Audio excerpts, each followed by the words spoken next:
반갑습니다. 네. 어휴, 인사말만 드렸는데 이렇게 큰 박수를 쳐주시네요. 기도의 열망을 가지고 이 자리로 나아오신 오륜교회 특별히 귀한 성도님들을 만나뵙게 되어 너무나 기쁘고 감사합니다. 그리스도 예수의 은혜와 평강이 온 교회에 가득하시기를 축원드립니다. 저는 캐나다 토론토 필그림 교회를 목회하고 있는 중입니다. 안식년을 4개월 반을 받아서 한국에 4개월 반 동안 지금 쭉 머물고 있습니다.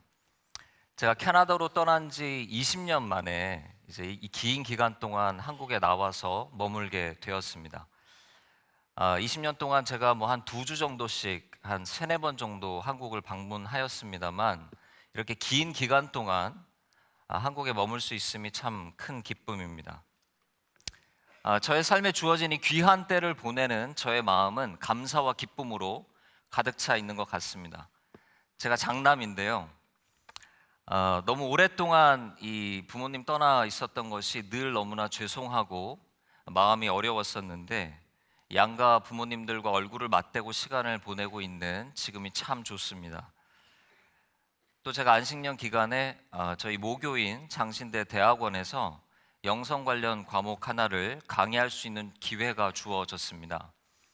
사랑하는 동역자 분들과 어떻게 하면 목회자로서 내가 성장할 것인가, 또 어떻게 하면 우리 성도님들을 하나님 앞으로 이끌고 갈 수 있을 것인가, 이 부분에 대해서 같이 고민하고 나누는 이 시간이 참 좋습니다.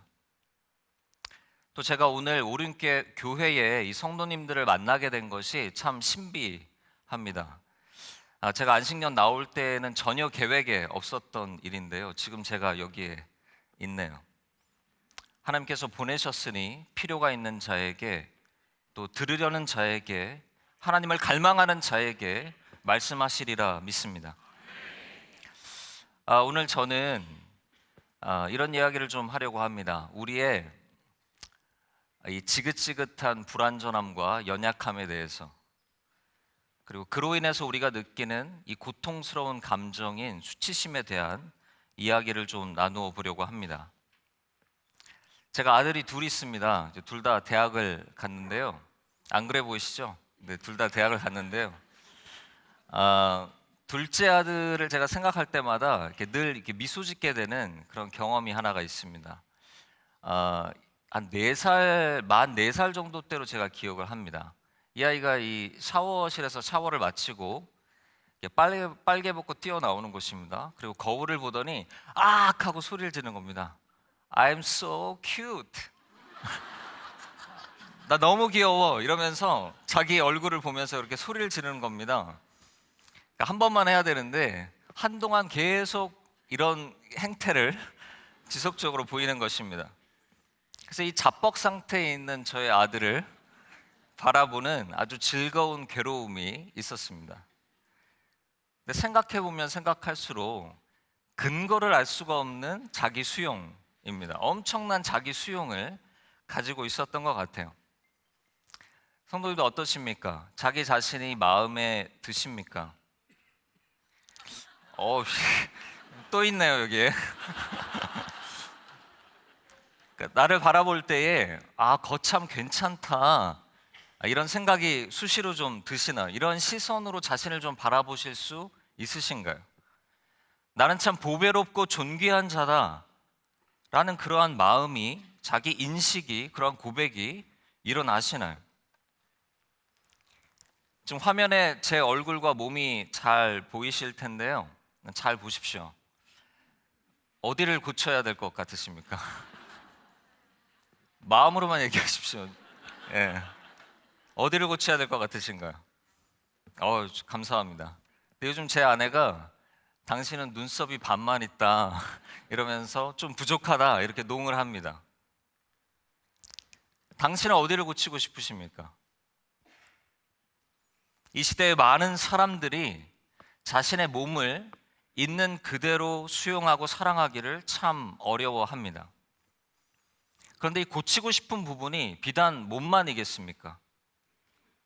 나 자신을 바라볼 때에 불만족스럽고 부족해 보이는 것들이 혹시 많이 있지는 않으십니까? 어떠하십니까? 나는 왜 이렇게 무능력한가? 나는 왜 일들을 이렇게 잘 해내지 못하나? 이러한 마음을 느끼실 때가 있을 겁니다. 나의 지적 능력에 대한 어떤 자괴감이 드실 때가 어쩌면 있으실지 모르겠습니다. 또 우리 결단하잖아요. 결단하는데 왜 이렇게 나의 의지력은 오랫동안 버티지 못하는 것일까요? 혹시 이 가운데 인간관계의 미숙함 때문에 고통받으시는 분들은 안 계십니까? 저 옆에 사람을 보면 너무나 쉽게 사람을 사귀고 다른 사람들에게 금방 사랑받는 것처럼 보이는데 나는 그것이 너무나 어려운 것이죠. 혹은 이 분노의 감정이나 우울함의 감정이나 정말 내가 원하지 않는 감정들, 그런데 그 감정들이 나를 지배하고 내 삶을 이끌어가는 순간들을 보면서 나의 신앙의 무력감을 느끼시지는 않으십니까?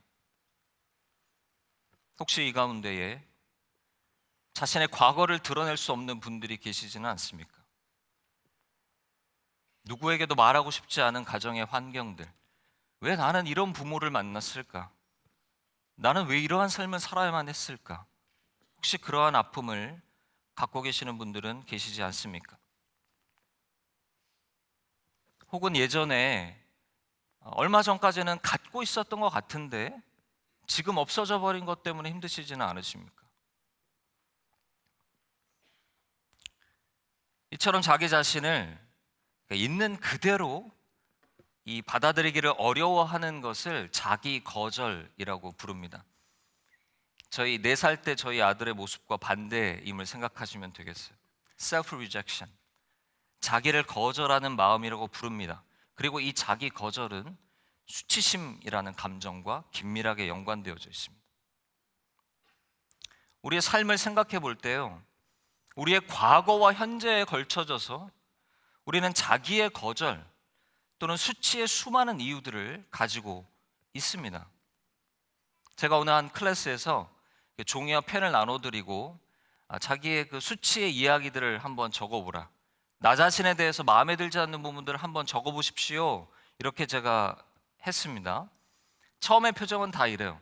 별로 그런 게 없는데, 나 되게 괜찮은 것 같은데 하면서 적기 시작합니다. 계속 적으시다가요, 제가 어떤 분까지 봤냐면 뒤로 넘어가시더라고요. 그러더니 한 장을 더 달라고 그러시더라고요. 계속 끝도 없이 보다 보니까 나를 뜯어 고쳤으면 좋겠다는 그 모습들이 자꾸 떠오르는 겁니다. 한번 떠올려 보십시오. 없을 리가 없어요. 이 없다고 생각하시는 분들이 심각한 문제 가운데 있는 겁니다. 없을 리가 없어요. 끝도 없는 리스트가 우리 가운데 떠오르게 될지 모르겠습니다. 사랑하는 성도 여러분, 나 자신의 이 소유와 능력이나 성취와 성격이나 환경, 이 과거의 역사들을 바라볼 때에 당신은 어떤 부분을 고치고 싶으십니까? 어떤 부분이 정말 답답하고 지긋지긋하고 수치스럽게 느껴지십니까? 이 자기 자신을 있는 그대로 받아들이기를 어려워하는 이 자기 거절, 그로 인한 내적인 고통이 수치심입니다. 이 수치심을 또 다르게 설명하기 위해서 이 죄책감이라는 것과 비교를 해드리면 훨씬 도움이 될 것입니다. 수치심은 영어로 shame이라는 단어를 쓰고요, 죄책감은 guilt라는 단어를 씁니다. 죄책감은 이런 것입니다. 우리가 옳지 않은 일을 하잖아요. 옳지 않은 일을 했을 때, 어떤 행동들을 했을 때 느끼는 어떤 미안한 감정입니다. 그러니까 I am sorry, I made a mistake. 정말 죄송합니다. 제가 실수했습니다. 제가 잘못했습니다. 이런 마음입니다. 이 마음은 있어야 될 마음일까요? 없어야 될 마음일까요? 있어야 될 마음이죠. 잘못을 저질렀는데 죄책감을 못 느끼면 흔히 말하는 사이코패스 같은 사람들이 되는 것이겠죠. 죄책감은 필요한 감정입니다.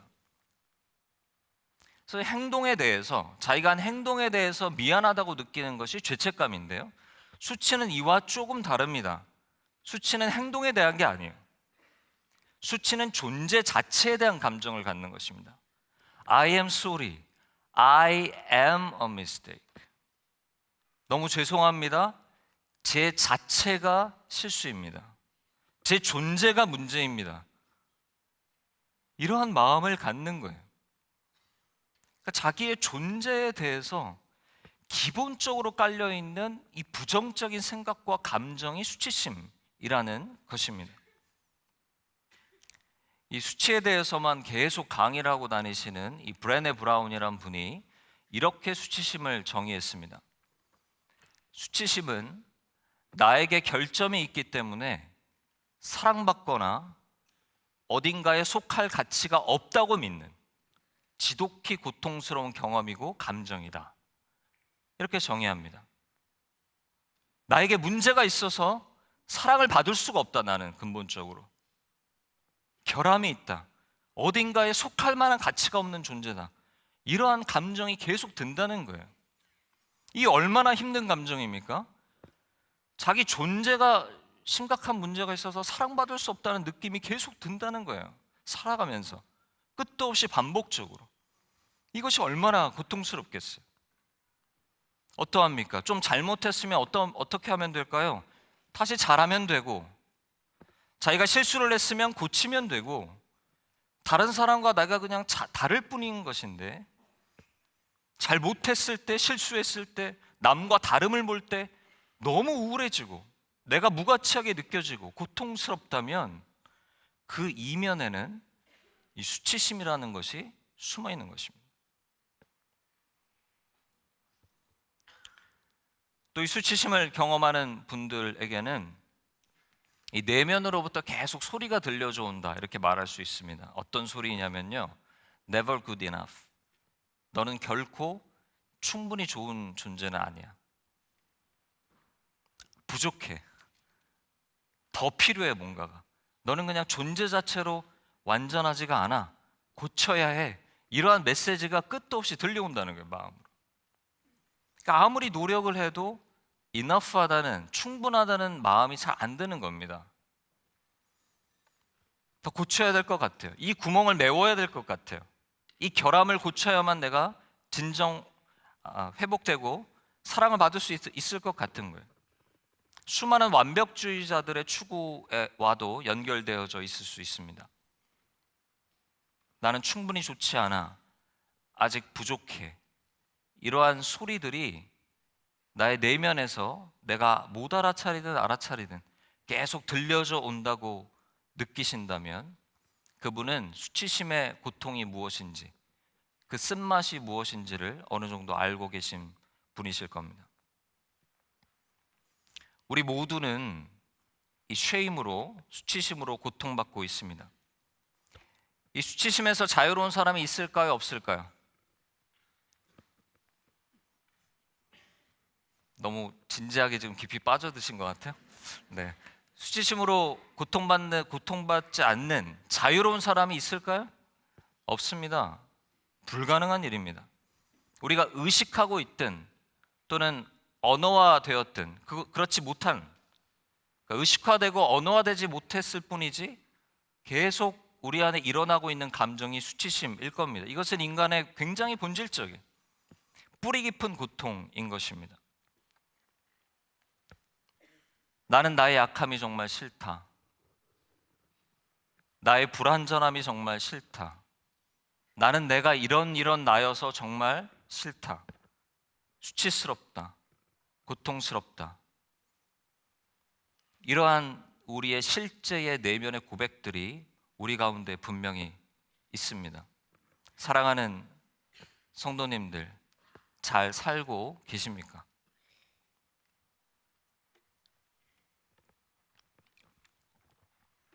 이 죄악된 세상을 저희가 살아가면서 우리에게 수치심이 형성되는 것은 거의 불가피해 보입니다. 피할 수 없는 일로 보입니다.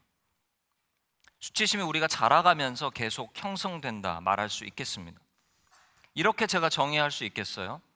있는 모습 그대로, 그 나 그대로 사랑받지 못하는 인생의 과정들을 통해서 수치심이 자랍니다. 이렇게도 표현할 수 있겠습니다.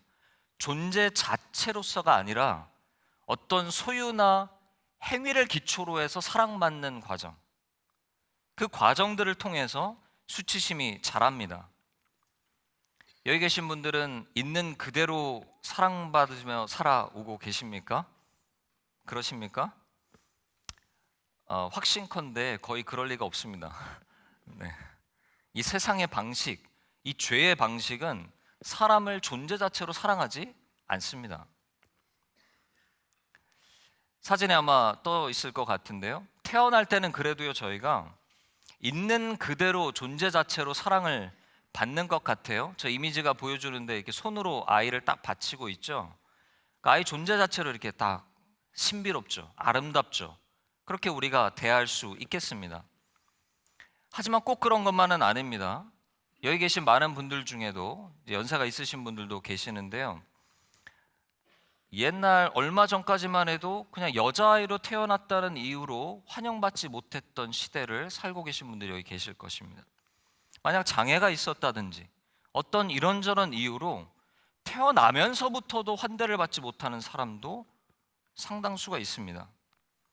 심리학자들의 이야기들을 따르면 이 부모, 특별히 부모일 것이고요, 혹은 이제 또 다른 어떤 가장 그 케어를 하는, 돌보는 사람, 그 사람이 이 태어난 아기를 눈을 맞추고 어떠한 시선으로 보느냐부터 그 아이의 어떤 존재감이 형성된다는 거예요.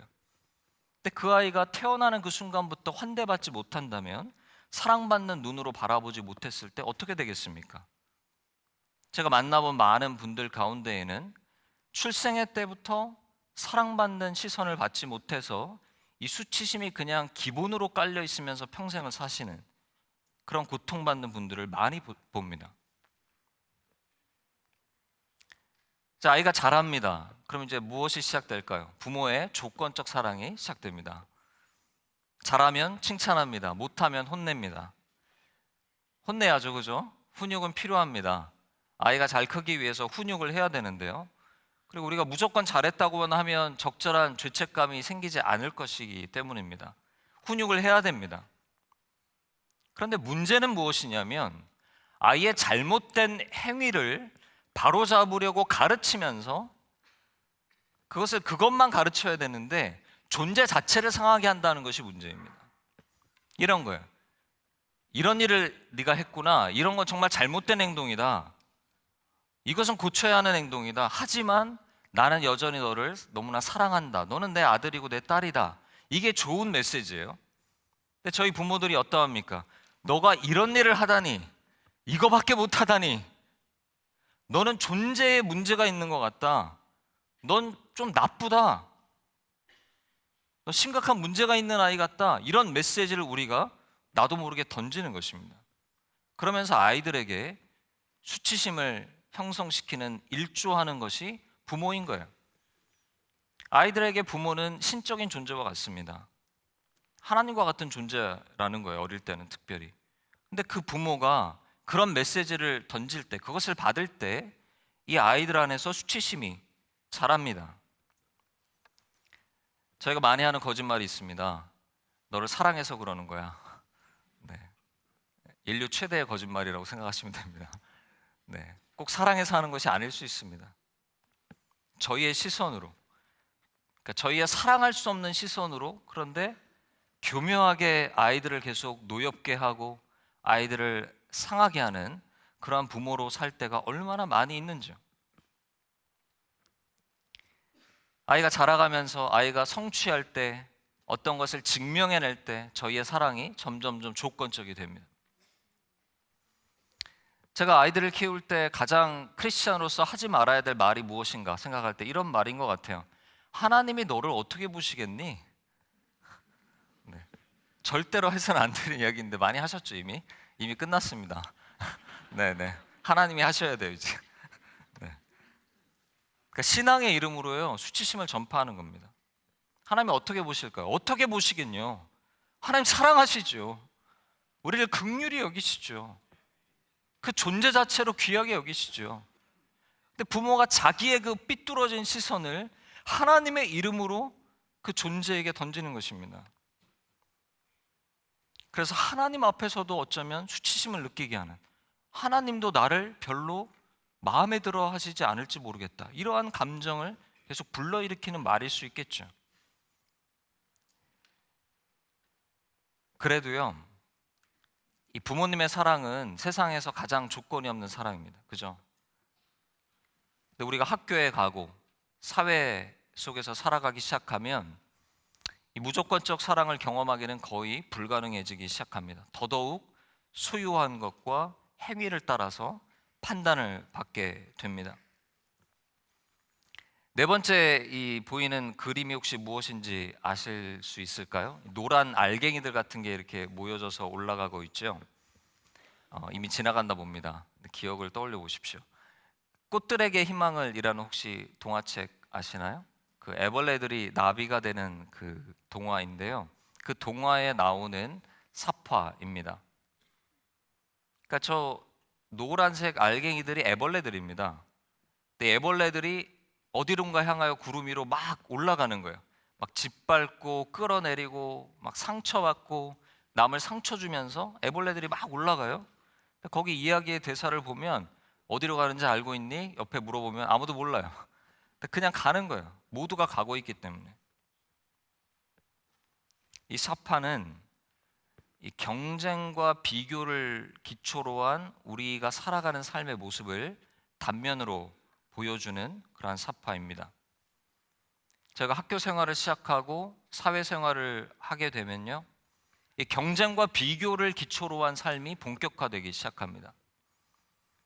그래서 우리가 소유하고 성취하고 그래서 다른 사람의 인정과 사랑을 받는 것, 그것을 바탕으로 해서 자기 자신의 정체성을 형성하게 됩니다.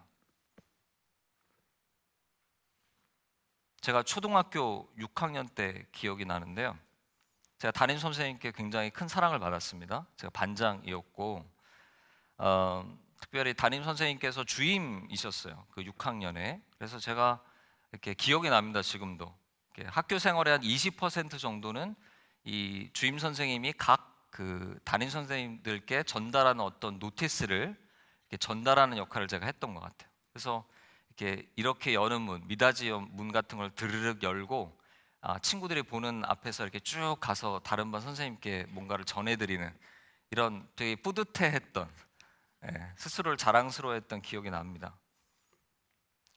참 사랑받았어요, 선생님께. 근데 제가 어느 날 이 과학경시대회로 기억을 하는데요, 그 시험을 봤는데 완전히 망쳤어요. 점수가 잘 기억이 안 납니다. 기억하고 싶지 않은 것 같아요. 근데 그 시험이 이렇게 제가 공부를 안 해서가 아니고요, 굉장히 어려웠던 것 같아요. 그래서 제가 완전히 시험을 망쳤는데, 근데 이 저를 사랑해 주시던 그 선생님께서 온 그부들 앞에서 완전히 이렇게 그 정신이 나가셨어요. 그래서 저를 일으켜 세우시더니 막 폭언을 쏟아내십니다. 분노의 폭언을 막 쏟아냈어요. 제가 원래 남 앞에서 이렇게 우는 스타일이 아닌데 저도 모르게 너무 마음이 힘들어서 고개를 쳐박고 울었던 기억이 납니다. 수치의 경험이죠.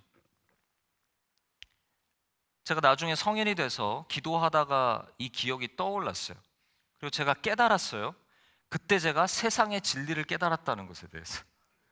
그 진리는 이런 것입니다.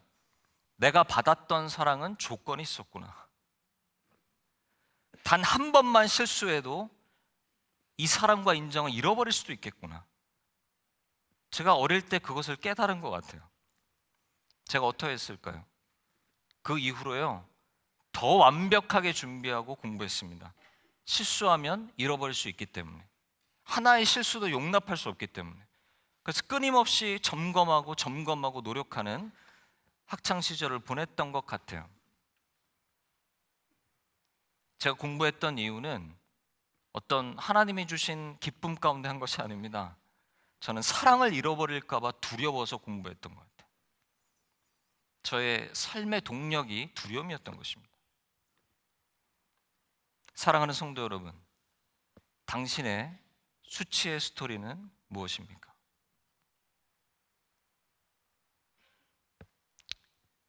저는 저희의 인생을 이렇게 돌아볼 때요, 저희 모두의 인생을 바라볼 때 정말 분투의 연속이다, 이런 생각을 합니다. 예뻐지려고 하고 공부하려고 하고 돈 벌려고 하고 성공적이 되고 싶고 남보다 뛰어나려고 우리가 애씁니다. 왜 그렇습니까? 사랑받기 위해서입니다. 인정받기를 원하기 때문입니다. 가치 있는 자가 되고 싶기 때문이에요. 그것이 인간의 사실 본연의 갈망이거든요. 가치 있는 자로, 존귀한 자로, 사랑받는 자로 살고 싶은 것이 인간의 지음받은 본래의 그 모습입니다. 그 갈망 때문이에요. 그래서 우리는 그렇게 노력하면서 분투하는 것이죠. 수치를 받지 않기 위해서 그렇게 애를 쓰는 것입니다. 그런데 이 행위를 기초로 한, 소유를 기초로 한 사랑받음이 성공할 수 있을까요? 나름 성공적이셨습니까? 어쩌면 이 오륜교회는 많은 성공의 스토리를 갖고 있는 분들도 많이 계실지 모르겠어요. 그래서 나는 수치에서 자유롭다고 혹시 생각하십니까? 우리가 때로는 성공적이었을지 몰라요. 그러나 이 소유와 행위를 기초로 한 사랑받음은 결코 안전하지가 못합니다. 언제 잃어버릴지 모르거든요. 언제 나보다 나은 사람이 태어날지 모르거든요. 꼭 나은 사람이 있죠, 제 주위에. 우리보다 더 잘 되는 사람들이 있죠. 이 비교와 경쟁 속에서 안전하게 사랑받는 자, 가치 있는 자의 느낌을 갖고 사는 것은 쉽지 않은 일입니다. 이 세상은 철저히 외모를 봅니다. 이 외모는 그냥 우리의 몸과 얼굴 이것만 얘기하는 게 아니에요. 우리의 겉으로 보여지는 모든 것을 얘기하는 것이죠. 이 세상은 철저히 외모를 봅니다.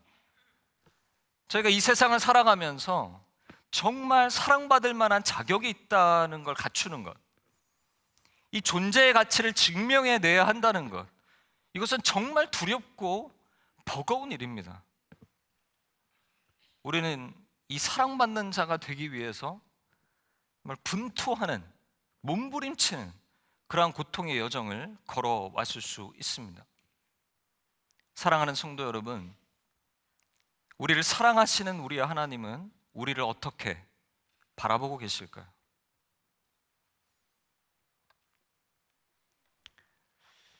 사진을 하나 보여드릴 텐데요. 무엇이 보이십니까? 아기가 보이죠? 이 아기의 벌거벗은 몸이 온갖 상품 브랜드로 덮여 있는데요. 이게 제목은 Funny Baby입니다. 재밌는 아기. 근데 전혀 재밌지가 않아요.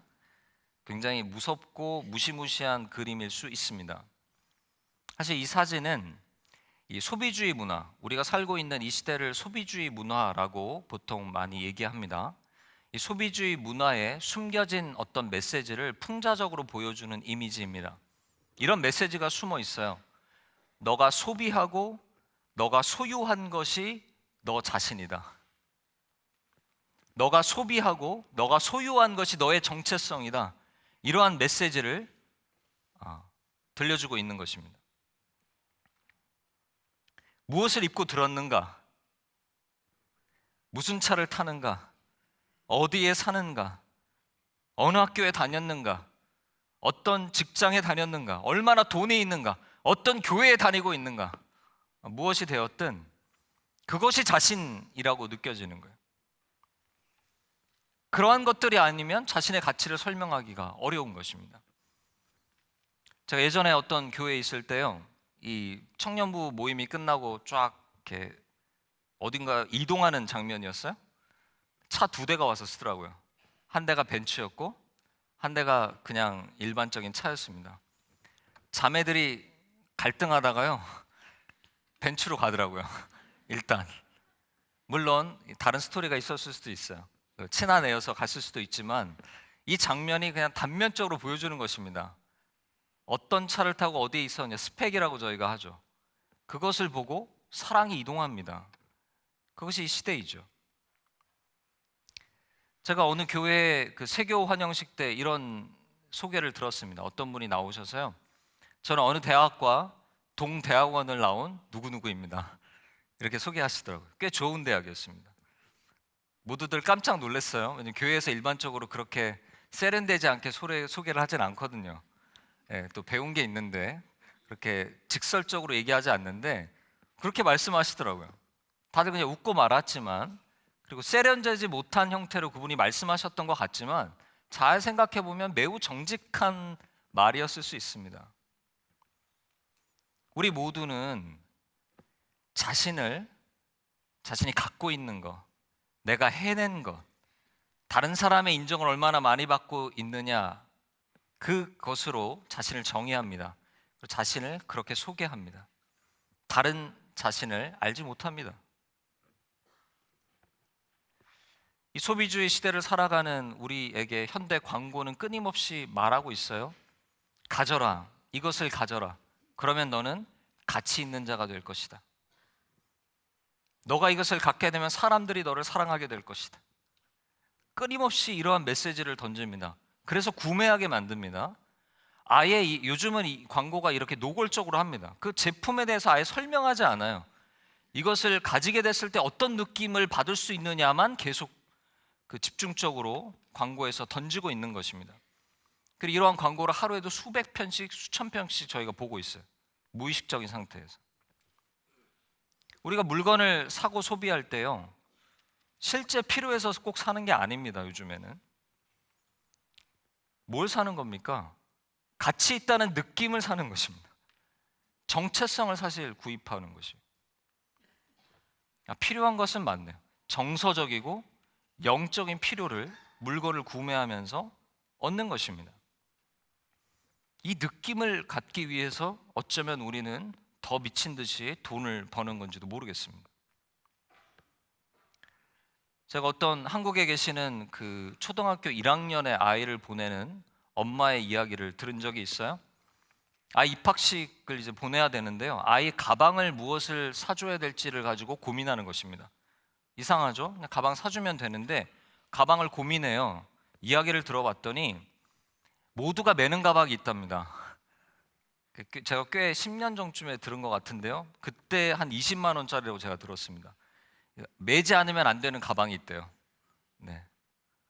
그 가방을 사주기에는 너무 경제적으로 부담이 되는데 아이의 첫 사회생활의 출발에서부터 애가 뭔가 비참한 느낌을 받게 하기가 싫으니까 억지로 이것을 사는 것이죠. 두려워서. 그때 그 가방은 그냥 가방이 아닙니다. 존재의 가치를 매기는 그러한 가방인 것이에요. 제가 생각할 때 우리는 인류 역사상 가장 외모를 보는 시대에 살고 있습니다. 그 결과로 수치심과 이 고통스러운 마음들이 온 세상에 가득합니다. 그래서 어떤 혹자는 수치심이 전염병처럼 이 시대 가운데 퍼져 있다, 이렇게 말합니다. 이러한 시대를 살아가는 우리가 영혼이 어떻게 온전할 수가 있겠습니까? 사랑하는 성도 여러분, 정말 괜찮으십니까?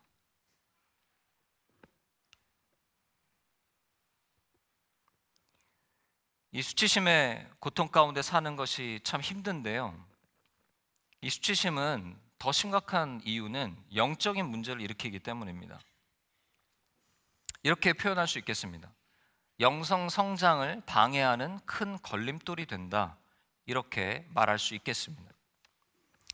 영성을 가장 쉽게 정의를 한다면 이 사랑의 관계 맺음이라고 말할 수 있습니다.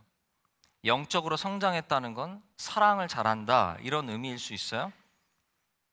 하나님과의 관계에서 하나님이 우리를 사랑하심에 대해서 잘 믿고 그것을 알아차리고 느끼고 살면서 하나님을 사랑하는 것이죠. 그리고 자기 자신을 하나님이 나를 사랑하시는 것처럼 기뻐하고 수용하는 것입니다. 긍정적인 의미에서의 자기 사랑입니다. 그리고 자기 자신을 사랑하듯이 내 이웃을 깊이 사랑하는 것이죠. 이렇게 사랑의 관계를 계속 맺어가는 것이 영성 성장인데요, 수치심은 이러한 세 가지 측면의 사랑의 관계성을 파괴합니다. 하나님과 관계에서 왜 수치심이 문제가 될까요? 헬리나 오웬이라는 분이 이렇게 이야기를 했어요. 자기 거절은 영적 삶의 최대의 적이다. 우리를 사랑받는 자라고 부르시는 거룩한 하나님의 음성에 역행하기 때문이다, 이렇게 말합니다. 하나님은 우리를 사랑하신다고 하시고 그것을 알려주려고 하시는데 우리는 사랑받을 수 없다고 계속 믿어지고 사랑받지 못한다는 느낌으로 평생을 사는 거예요. 이게 얼마나 심각한 문제입니까? 너무나도 안타까운 것은 수치심이 깊으면 깊을수록 하나님이 나를 사랑하신다는 사실을 진실로 믿지 못하는 경우가 많습니다. 굉장히 안타까운 거예요. 수치심이 많은 사람일수록 하나님의 사랑을 알아듣는 것이 너무나 필요하잖아요. 그런데 수치심이 많으면 많을수록 하나님도 나 같은 자를 사랑하시기가 어렵다는 생각이 더 많이 든다는 거예요, 문제가. 생각해 보십시오. 나를 속속들이 다 알고 계시는 그 하나님이 나를 바라보는 시선이 늘 뭔가 째려보시는 것 같은 거예요. 못마땅한 얼굴로 보고 계신다는 생각을 해보세요. 내가 뭘 하는지 다 아시는데 이 얼마나 고통스러운 경험이겠어요. 그러니까 하나님 앞에 가기가 무섭고 하나님 앞에서 늘 수치심을 더 느낄 수 있는 것입니다. 그럴 때 신앙생활은 어떻게 될까요? 교회를 열심히 다니지만 신앙생활이 하나님 앞에서 계속 점검받는 것 같은 삶이 될 수 있습니다. 하나님 앞에서 내가 얼마나 가치 있는 자인지를 자꾸 증명하려고 신앙생활을 하게 될 수도 있어요. 그래서 교회에 있는 많은 상당수의 분들이 하나님을 만족시키는 자녀가 되기 위해서 교회에서 막 온몸을 던져 헌신하는 분들이 있어요. 그러면서도 계속 버려진 것 같은 느낌을 받는다는, 이게 얼마나 슬픈 일입니까? 아니, 이 교회에 와서도 분투를 하고 있는 거예요.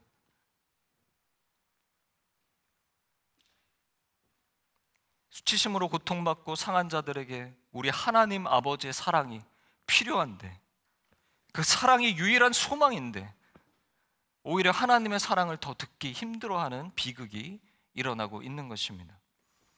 이 가운데 그런 분들 계실 겁니다. 우리가 그렇게 사랑한다는 것입니다. 근데 이해가 되는 것이요, 우리가 뭔가 사랑에 대해서 이해하려면 받아본 적이 있어야 되는데, 모델을 본 적이 있어야 하는데, 이 땅을 살아가면서 우리가 진정으로 우리를 조건 없이 사랑하는 사랑을 거의 받지 못했다는 게 문제. 모델을 본 적이 없다는 거예요.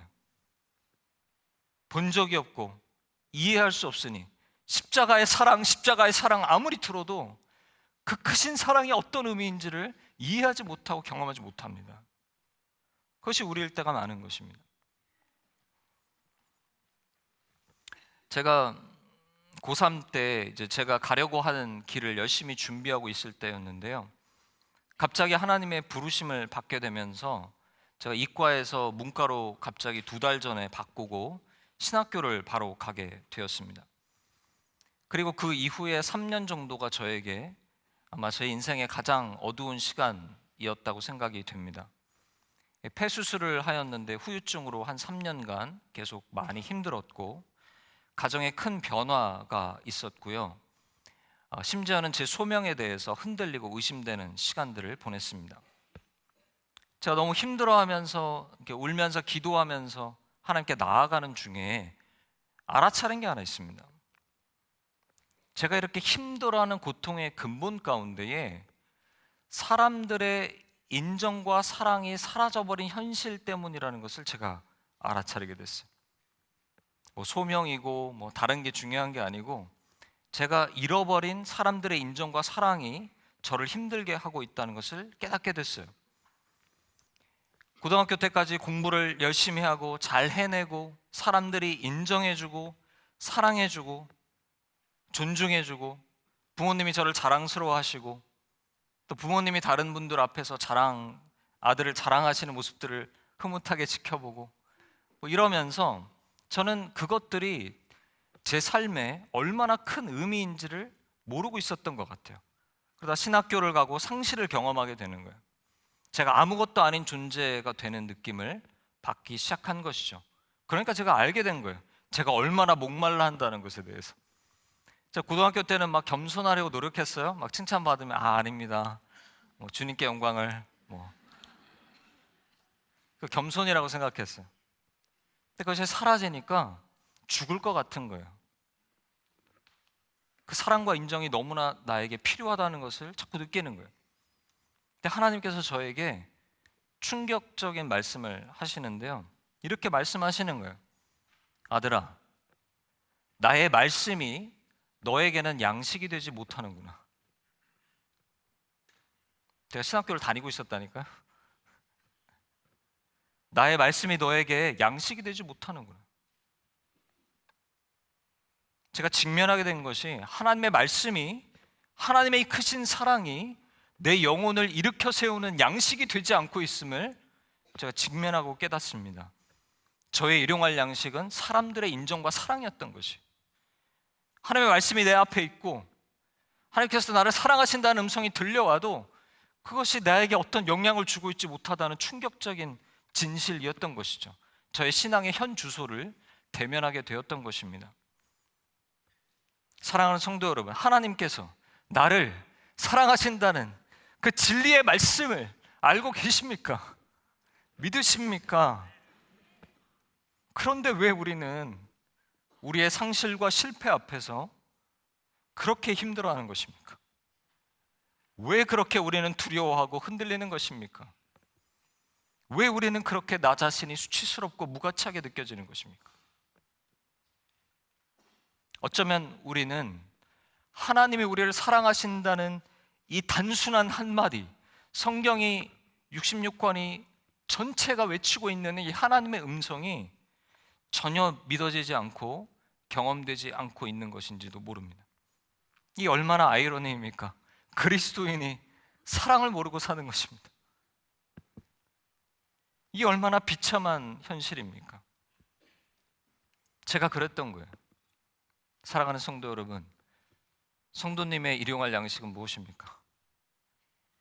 무엇을 먹을 때 힘이 나십니까? 그것이 말씀입니까? 다른 것입니까? 저희 자신을 돌아봐야 됩니다. 수치심이 깊어질 때요, 자기 자신과의 관계도 문제가 생기겠죠. 자기 자신을 사랑하기가 불가능한 감정이 수치심이기 때문입니다. 특별히 우리가 살아가면서 자신의 소유나 성취나 사람들의 평가가 자기의 가치와 정체성의 기반이 된다고 할 때, 그래서 우리가 상실하고 뭔가 실패하고 수치심을 막 느끼잖아요. 그럼 우리는 어떻게 될까요? 다시 소유하려 하고, 다시 성취하려고 하고, 사람들의 인정을 받으려고 하겠죠. 여기에 매이는 삶을, 완전히 중독된 삶을, 벗어날 수 없는 삶을 살게 됩니다. 마치 이것은 시소를 타는 삶과 같아요. 누군가 내려가는 모습이 보이면 기분이 좋아집니다. 저만 그런 것 같네요. 누군가 내려가면 자신의 삶은 그래도 괜찮은가 보다, 이런 느낌을 받다가 누군가 나보다 올라가는 모습을 보면 올려다보면서 자신의 초라함을 반대로 느끼는 것이죠. 하루에도 수십 번씩 수백 번씩 이 일을 계속 반복하고 있습니다. 계속 시소를 타는 것과 같은 불안정한 삶입니다. 우리가 실패할 때, 상실할 때 이것이 너무나 힘들기 때문에 어떻게든 회복하려고 합니다. 더 가지려고, 실패하지 않으려고, 좋은 평가를 받으려고, 이렇게 밑빠진 독에 어떤 물붓기 같은 이러한 일을 계속 반복하면서 평생을 사는 것입니다. 그러다 하나님 앞에 가는 것입니다. 이렇게 표현할 수 있습니다. 저희의 인생의 온 에너지와 시간을 자기의 거짓 자아를 가꾸는데 투자하며 사는 것입니다. 자기가 얼마나 존귀한 자인가의 느낌을 받기 위해서 평생을 그렇게 손질하고 투자하는 것입니다. 문제는 그렇다고 해서 잘 되지도 않는다는 게 문제. 실패한다는 거, 늘 두렵다는 거, 이런 삶을 사는 것입니다. 더 나아가 더 큰 문제는요, 하나님의 말씀대로 사랑하면서 살기가 어려워진다는 것입니다. 나 자신의 무가치함과 수치심으로 자기 아픔에 몰두하고, 그래서 자기 고통이 막 올라오면 그것을 해결하려고 에너지를 쓰고 시간을 쓰잖아요. 그러면 어떻게 될까요? 남이 보이지 않게 됩니다. 자기가 너무 힘드니까요. 남을 돌아볼 여유가 없어요. 당연히 사랑이 안 되는 것입니다. 제가 유학 초기에, 제 20대 후반에 제가 유학을 갔는데요, 엄청 스트레스를 받았습니다.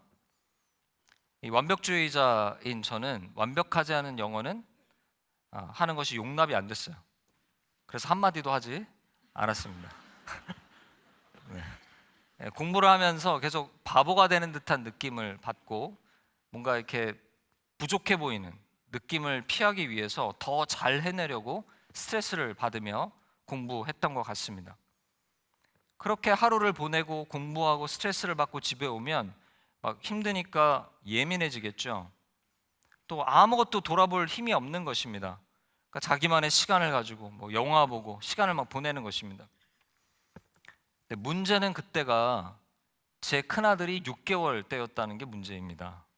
저희 아내는 저만 보고 캐나다 토론토에 와서 친구도 아무도 없고 6개월 된 아이를 홀로 키우고 있는데, 그 아내가 나중에 얘기를 들어보니까 우울증이나 산후 우울증이나 이런 고통들을 계속 경험했었더라고요.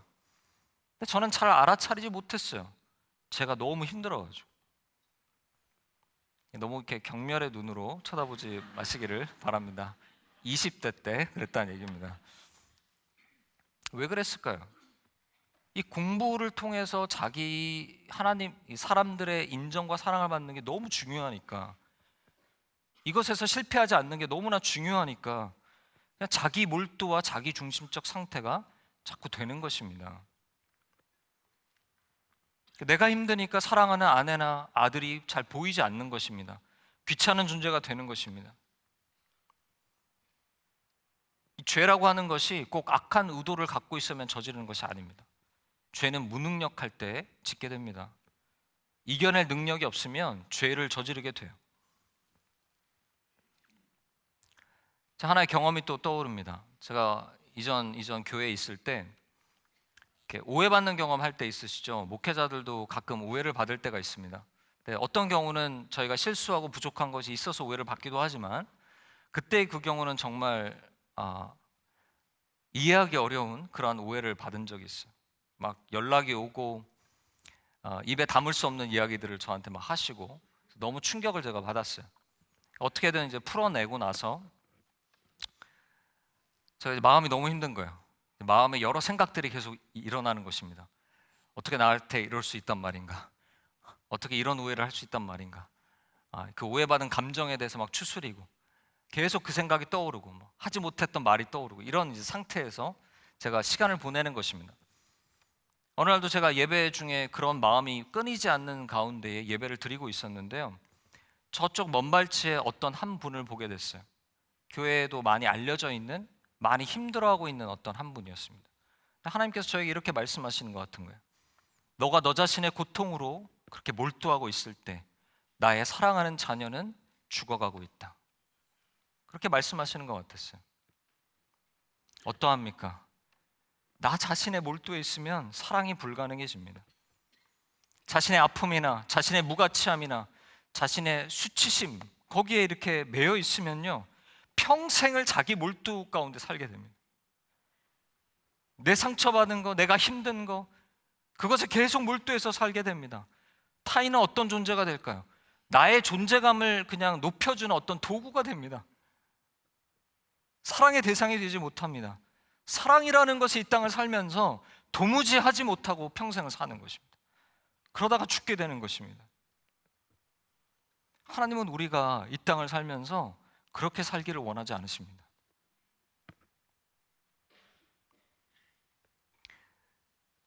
성장을 위한 훈련의 이야기들을 좀 나누어 보려고 합니다. 그 출발은 이런 것인 것 같아요. 수치를 직면하는 것입니다. 영어로 제가 befriending이라는 단어를 썼는데요, 수치와 친해지자 이런 표현을 썼습니다만, 이 수치를 대면하는 것, 또 편하게 환대하는 것, 친구가 되는 것, 굉장히 중요한 출발입니다.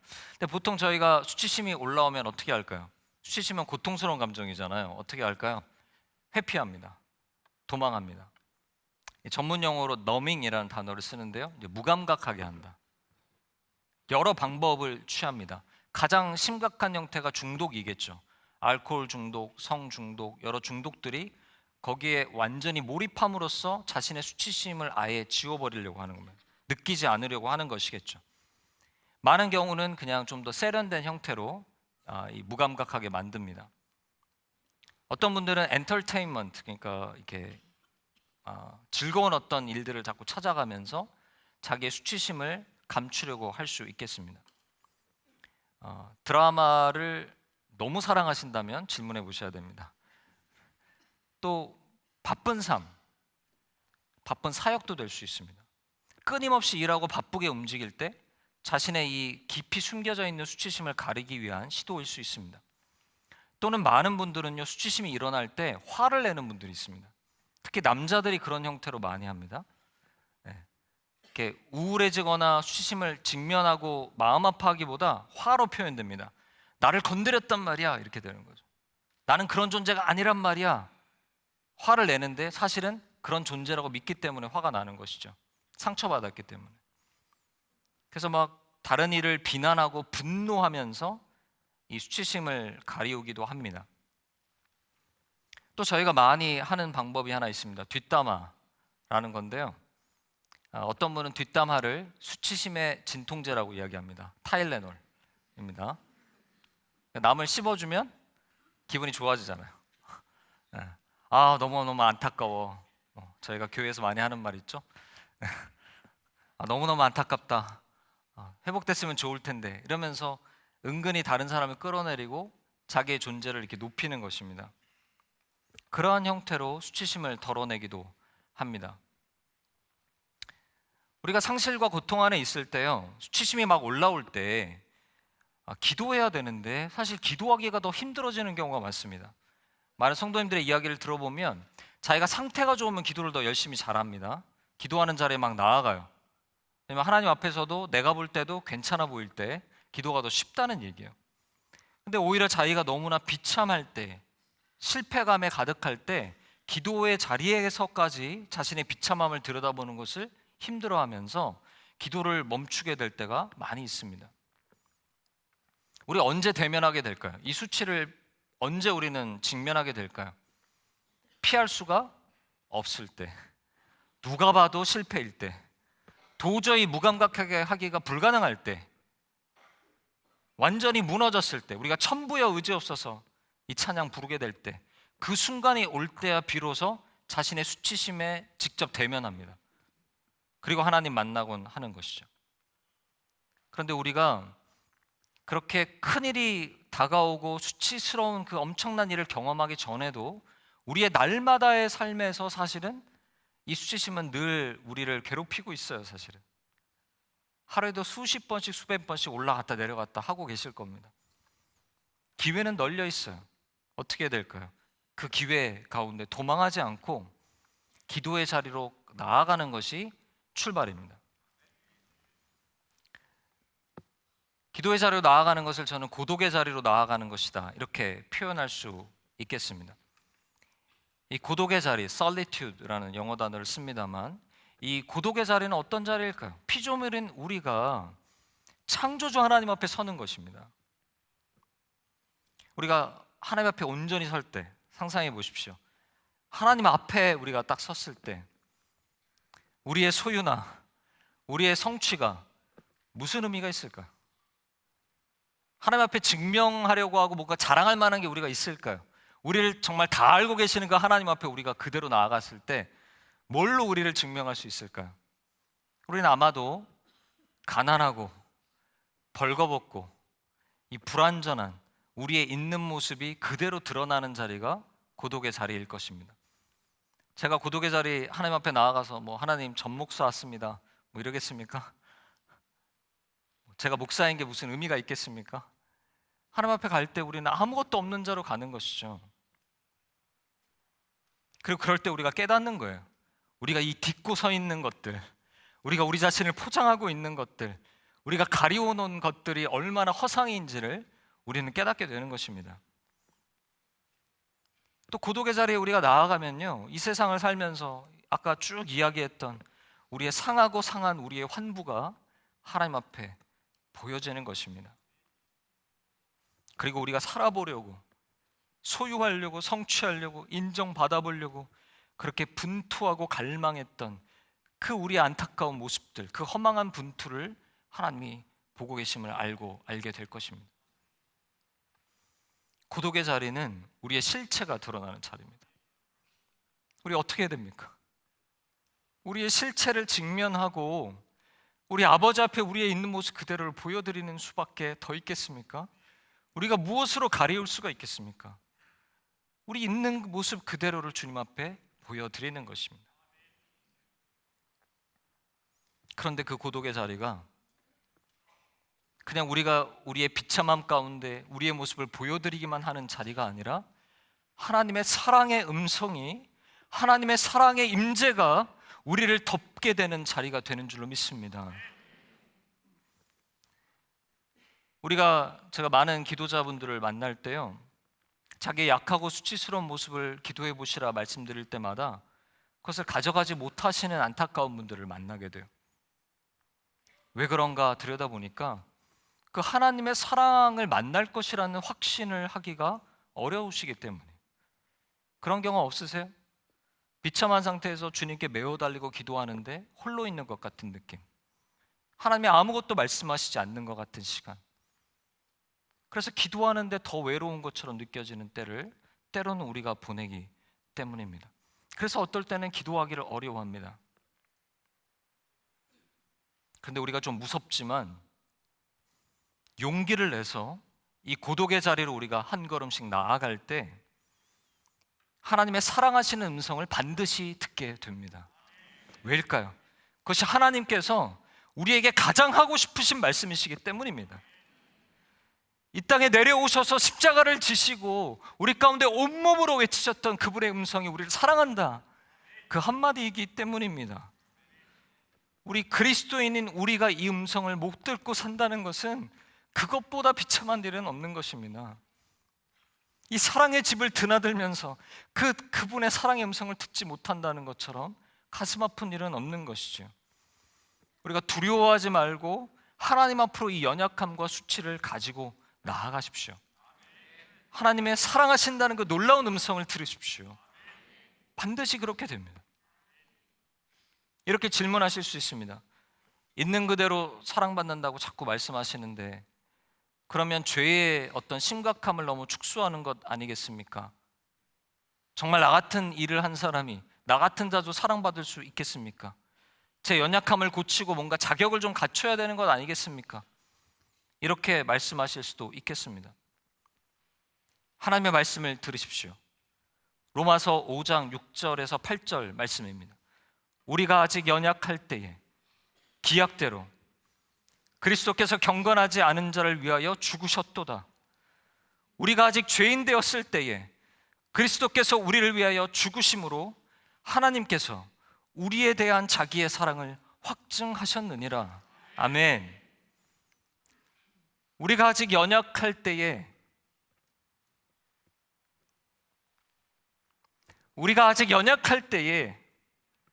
우리가 아직 죄인 되었을 때에 우리가 그분을 기억하지도 아니하고 그분의 사랑에 대해서 어떠한 마음도 없었을 그때에 그리스도께서 우리를 위하여 죽으셨도다.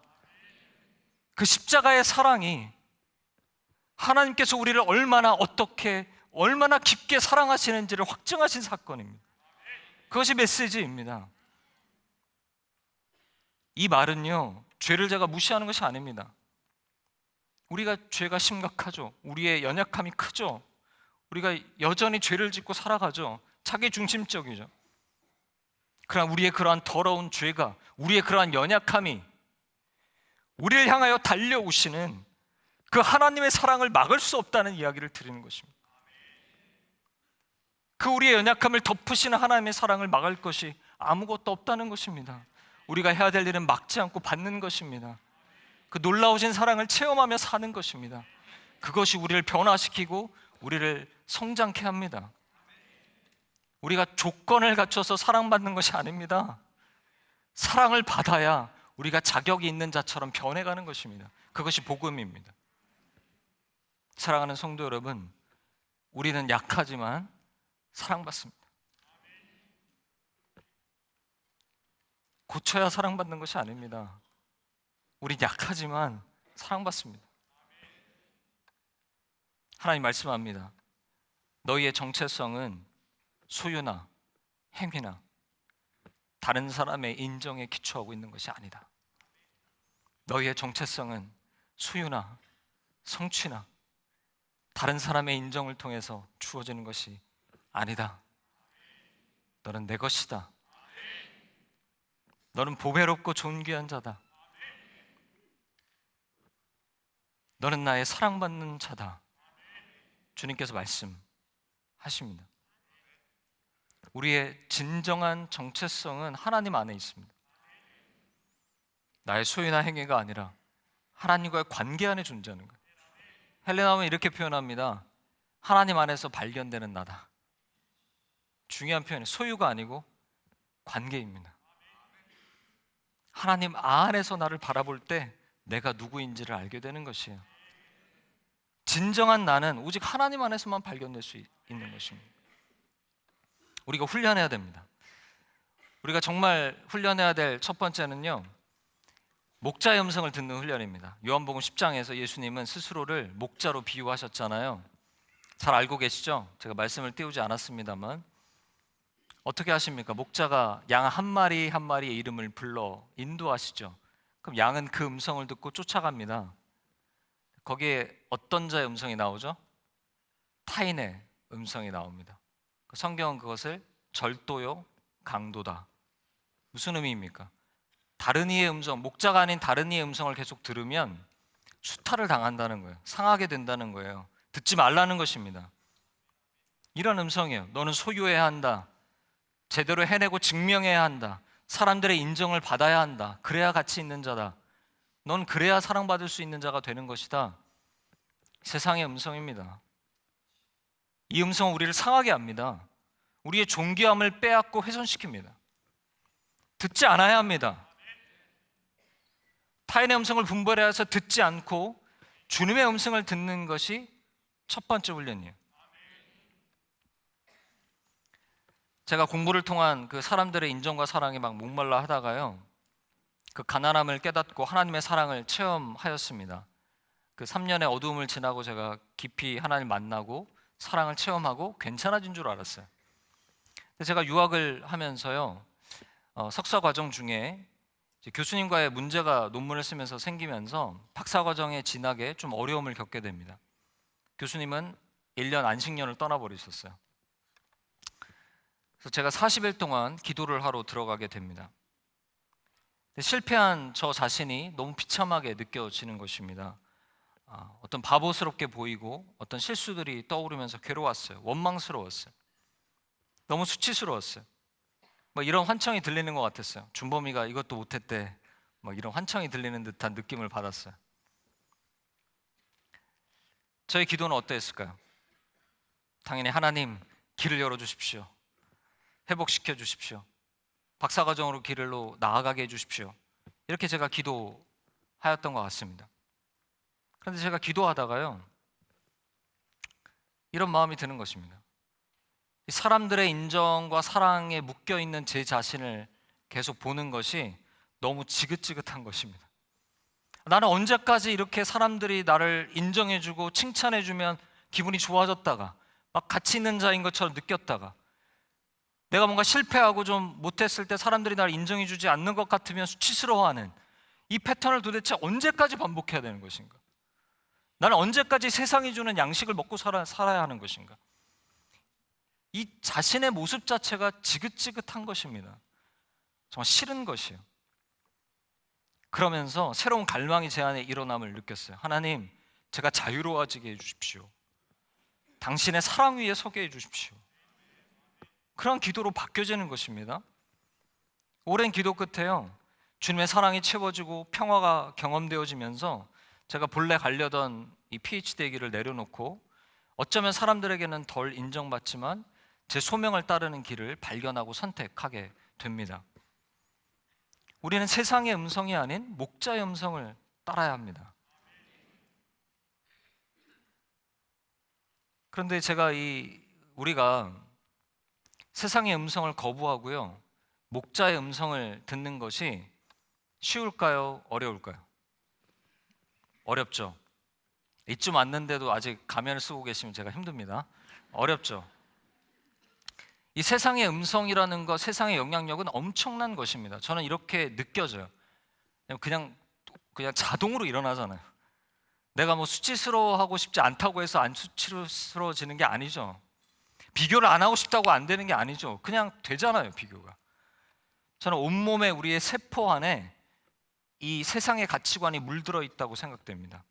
피가 오염되어 있다고 생각돼요. 예수님의 피로 다 수혈을 받아야 될 정도다. 도저히 어떻게 할 수가 없어요. 그냥 자동으로 되는 것입니다. 자동으로 기분이 안 좋고, 자동으로 우울해지고, 자동으로 비참하고, 비교가 일어나고, 시기 질투가 일어나고, 그냥 어떻게 할 수가 없는 거예요. 좋아졌다 나빠졌다를 반복하는데도 내 마음대로 안 됩니다. 그래서 주님께서 우리에게 하신 말씀이 있어요. 요한복음 15장에서 내게 붙어 있으라, 내 안에 거하라, 나의 사랑 안에 거하라 말씀하십니다. 그리고 놀라운 약속을 주시는데 붙어 있으면 열매를 맺는다.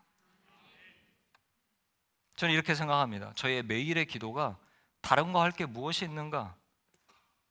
우리 주님의 사랑하신다는 그 음성을 듣고 확인하는 기도 외에 뭐가 더 필요한가? 그런 생각을 합니다. 아침에 일어날 때마다 하나님, 저는 당신의 자녀입니다. 이 세상의 것이 아닙니다.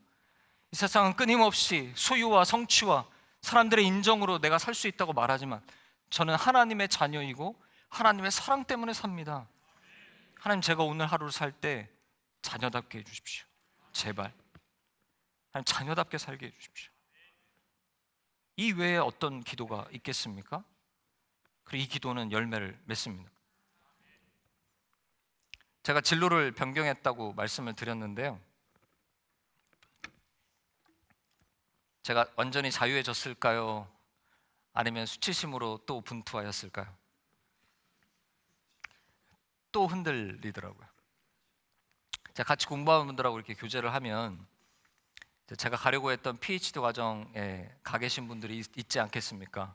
논문 이야기도 하고 그분들의 이야기들을 쭉 듣는데 또 수치심이 밀려오는 것입니다. 아, 선택을 잘못했나? 이런 마음들이 일어나는 것입니다.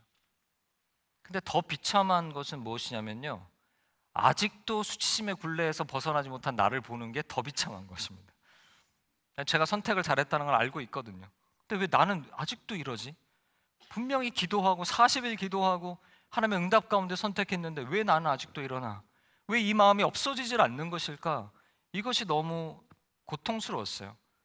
그래서 그런 마음이 집에 와서 들 때마다 어떻게 했을까? 고독의 자리로 나아가서 우는 것입니다. 거짓말을 다시 분별하는 것입니다. 진리의 말씀 위에 서는 것입니다.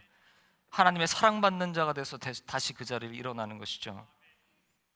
제가 이 일을 2년 정도 반복합니다. 어느 날 제가 카페에 또 앉아서 그 공부하시는 목사님들과 대화를 하는데요, 갑자기 그냥 이런 생각이 드는 것입니다. 아, 이분은 정말 학자이시구나. 아, 정말 귀한 학자이시구나. 좀 출발은 저와 달랐을지 모르지만 하나님께서 이분을 계속 인생을 이끄셔서 차근차근 이끌어 오셔서 이 자리에 두셨구나. 정말 하나님께서 귀히 쓰시는 학자이시구나. 이런 마음이 그냥 드는 거예요. 그리고 나는 하나님께서 다르게 인도하고 계시는구나. 좀 더 실제적인 자리에서 사람들을 돕고 회복시키는 일에 나를 부르셨고 그 길로 지금 나를 인도하고 계시는구나. 우리가 협력하는 것이구나. 이것이 하나님 나라이구나. 이 생각이 그냥 드는 거예요. 제가 만들어내는 것이 아니라 비교와 경쟁에서, 수치에서 그 순간 자유한 자신을 발견한 것입니다. 그날 밤에도 눈물의 바다였어요. 나 다른 눈물이었죠. 기쁨과 감사와 자유의 눈물을 흘렸습니다. 저는 지금도 왔다 갔다 합니다. 여러분들처럼. 근데 그때의 경험이 중요한 시금석이 되어 있어요. 마음이 일어날 때마다 당황하지 않고 기도의 자리에, 고독의 자리에 나아가 우리를 사랑한다 말씀하시는 그분의 음성을 듣습니다. 그리고 다시 일어나는 것입니다.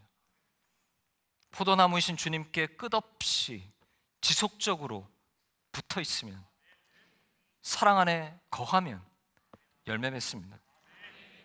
여러분, 이 기도를 우습게 여기지 마십시오. 빨리 안 되시죠? 매일 안 하셔서 그래요. 빨리 안 된다고 좌절하지 마십시오.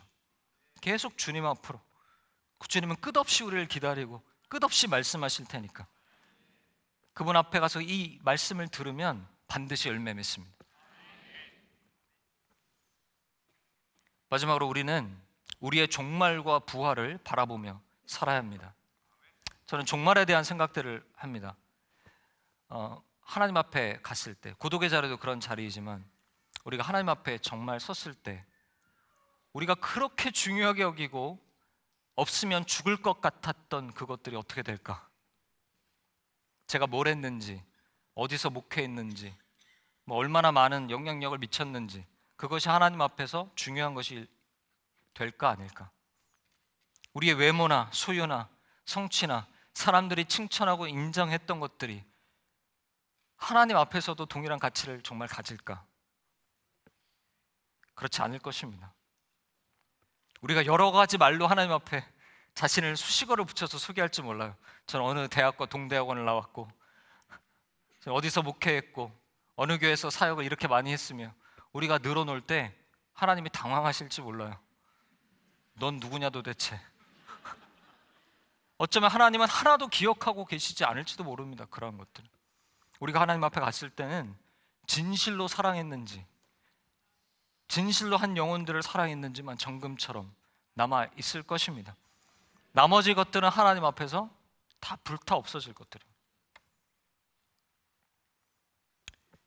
이지선 자매님 최근에 교수님 되셨는데요.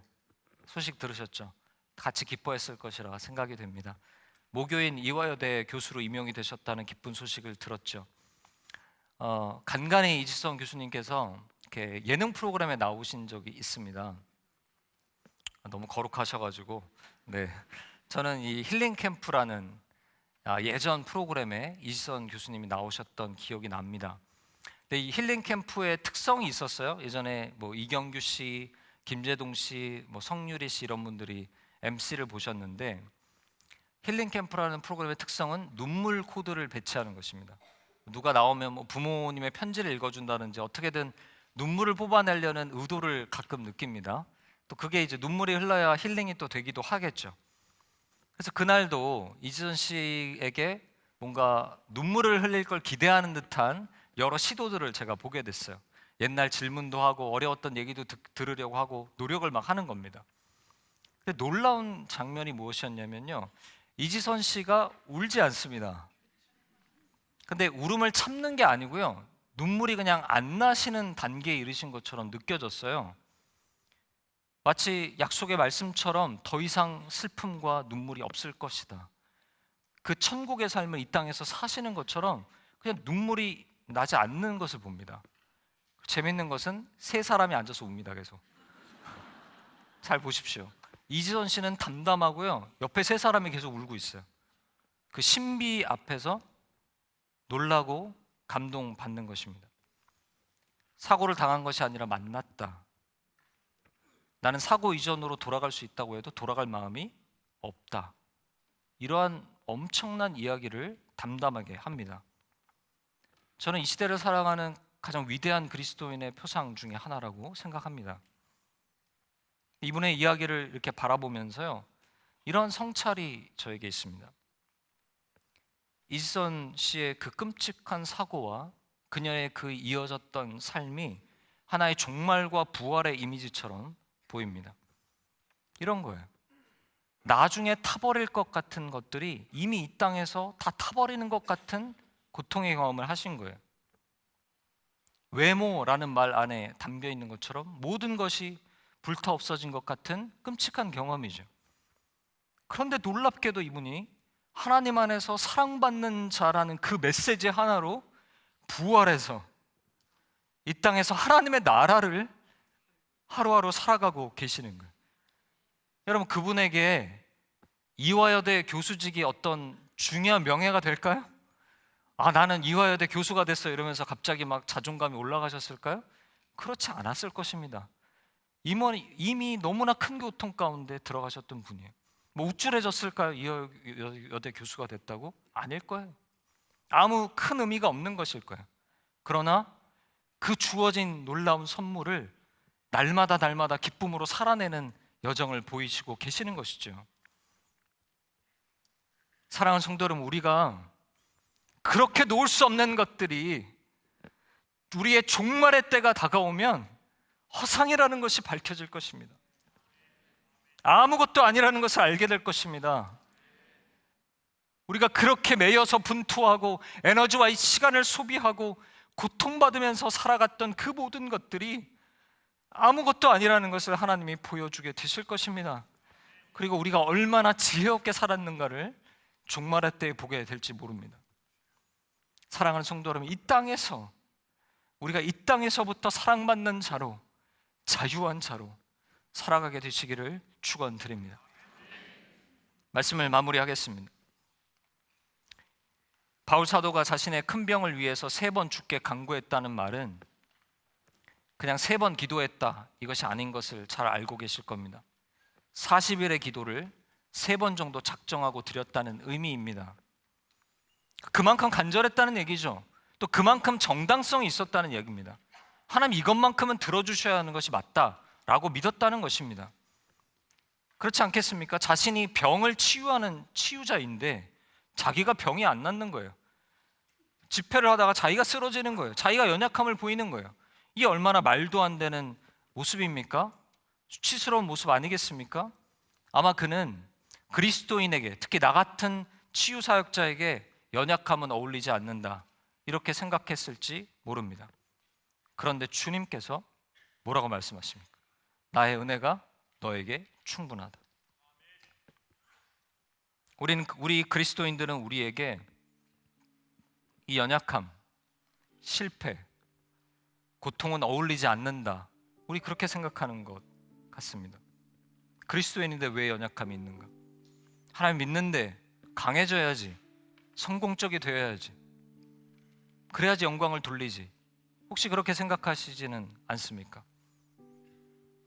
그런데 오늘 말씀은 연약함은 그리스도인들에게 자연스러운 것이라고 말씀하십니다. 어쩌면 필수적인 것이라고 말씀하십니다. 연약함이 있다고 해서 하나님의 은혜가 없는 것이 아니라고 말씀합니다. 오히려 충분하다고까지 이야기합니다. 우리 삶에 연약함과 불완전함이 있는 것이 문제가 아닙니다. 우리를 향한 하나님의 사랑의 음성이 없는 것이 문제입니다. 그분의 사랑을 신뢰하고 그분의 사랑 안에 살지 못하는 것이 문제입니다. 우리가 성공하고 높은 곳에 올라가면 하나님께 영광을 돌리는 것이 아닙니다. 잘 돼서 하나님께 영광 돌리는 거 아무나 다 할 수 있습니다. 삶의 연약함 속에서도 사랑을 확신하고 약함을 기뻐하고 하나님의 은혜를 자랑하는 우리를 통해서 하나님의 영광을 받으십니다. 사람들이 하나님의 능력을 봅니다. 신앙의 신비를 봅니다. 우리에게 주어진 삶이 어떠하든지 약함으로 인하여 수치스러워하기를 멈추십시오. 하나님의 은혜와 사랑을 힘입고 자랑하는 가치 있는 삶을 사시기를 주님의 이름으로 축원드립니다.